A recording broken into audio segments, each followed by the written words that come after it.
Hello friends, welcome back to my channel Falguni's recipe.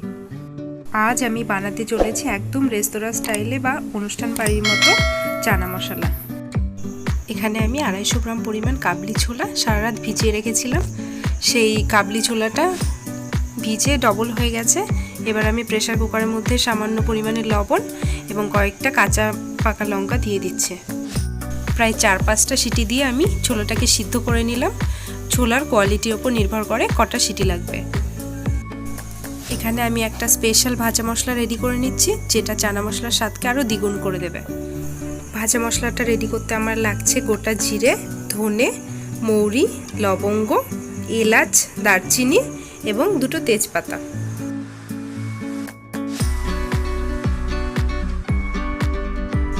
এবারে আমি গোটা মশলাগুলোকে হালকা করে রোস্ট করে নেব। প্রথমে দিয়ে দিচ্ছি ধনে, তারপরে দিয়ে দিচ্ছি মৌরি, তারপর গোটা দারচিনি, তেজপাতা, সব মশলাগুলোকে একসঙ্গে দিয়ে দেব। সামান্য কিছুক্ষণ ভাজার পরে মশলাটাকে নামিয়ে নেব। দেখবেন মশলাটা তৈরি করার সময় বেশি ভেজে ফেলবেন না, তাহলে অনেক সময় তিতকুটে ভাব চলে আসে। এবারে আমি মিক্সার গ্রাইন্ডারের মধ্যে ভাজা মশলাগুলোকে গুঁড়ো করে নিয়েছি।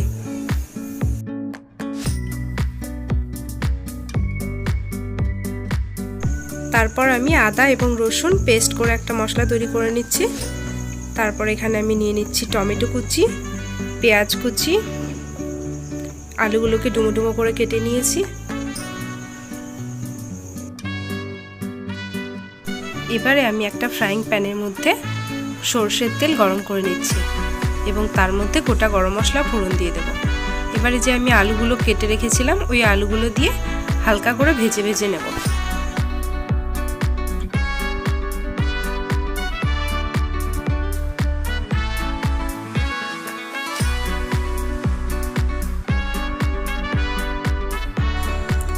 আলুগুলো হালকা ভাজা ভাজা হয়ে গেছে। এবারে আমি ওর মধ্যে পেঁয়াজ কুচি অ্যাড করে দেব।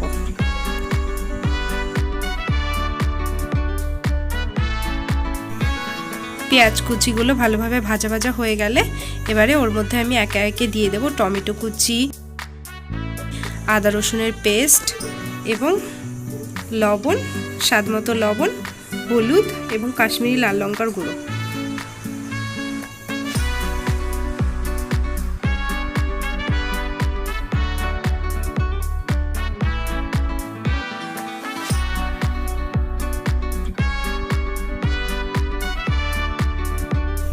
দিয়ে মশলাটাকে ভালোভাবে নেড়েচেড়ে মিশিয়ে নেব। মশলাটা ভালোভাবে কষানোর জন্য সামান্য পরিমাণে জল দিয়ে ঢাকা দিয়ে দেব, তাতে মশলার কাঁচা কাঁচা গন্ধটা আর থাকবে না। 2-3 মিনিট পর ঢাকনাটা খুলে দেখে নেব। দেখতে পাচ্ছেন মশলাটা খুব ভালোভাবে কষানো হয়ে গেছে। রান্নাতে কিন্তু আমি খুব কম পরিমাণে তেল ব্যবহার করছি। এবারে আমি সেদ্ধ করা কাবলি ছোলাগুলোকে মশলার মধ্যে অ্যাড করে নিচ্ছি। মশলার মধ্যে আমি কোনো লঙ্কা ব্যবহার করিনি, কারণ কি আমি ছোলাটা সেদ্ধ করার সময় লঙ্কা দিয়েছিলাম। এবারে মশলাগুলোকে ছোলার সঙ্গে খুব ভালোভাবে মিশিয়ে নিচ্ছি।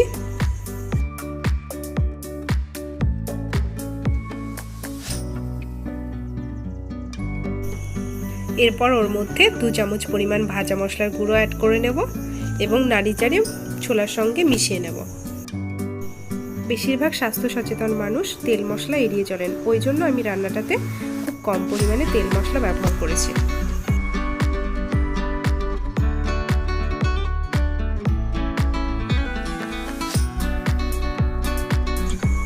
ছোলা এবং মশলা দুটোই খুব ভালোভাবে কষানো হয়ে গেছে।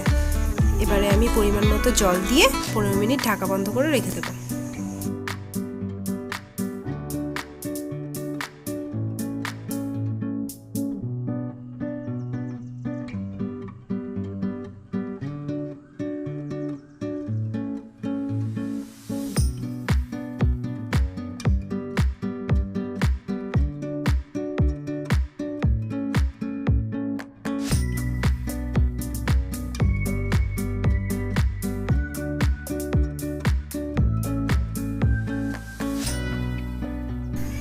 এবারে আমি অন্য একটা পাত্রের মধ্যে জল গরম করে কয়েক দানা তেঁতুলের টুকরো নিয়ে তার মধ্যে সামান্য পরিমাণ চিনি অ্যাড করে দেব। এবার তেঁতুলটা একটুখানি ফুটে সিদ্ধ হয়ে গেলে নামিয়ে নেব।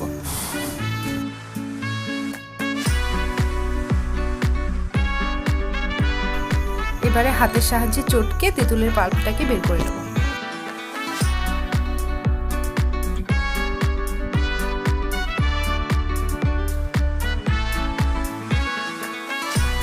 এবারে মিনিট 15 পরে ঢাকনা খুলে তেঁতুলের পাল্পটাকে দিয়ে দেব।